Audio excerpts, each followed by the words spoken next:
कैसे रहब भगवान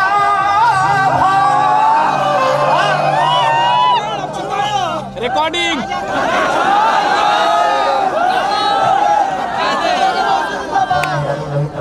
दूर हट दूसरा के मेहरानी में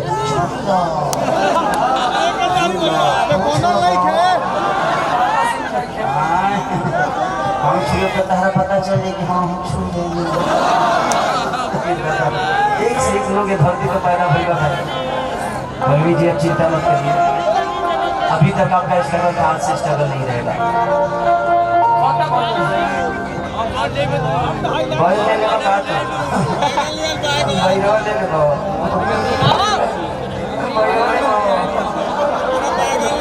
अरे के करा से ले हम सावा हतार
रही है जैसे कि आज तक इनको किसी ने छुआ ही नहीं, किसी ने नहीं छुआ है ना।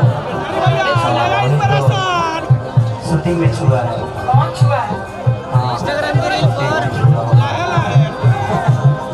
हमारे चढ़ले जवानी वैसे मनवा के बहानी रोज खाने जो बना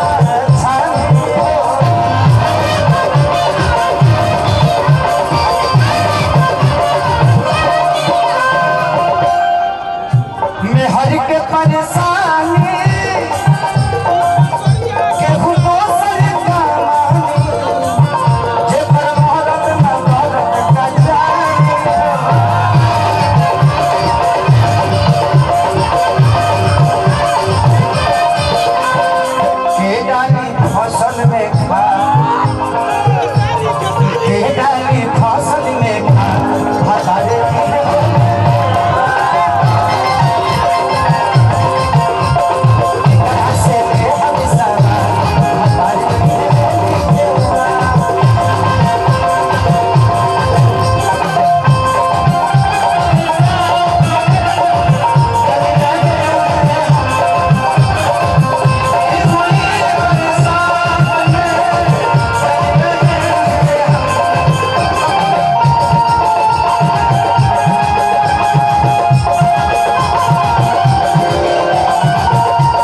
कोठी डबल जरूर थोड़ी ना संतर कोठी थोड़ी बकतल पालानी और रहत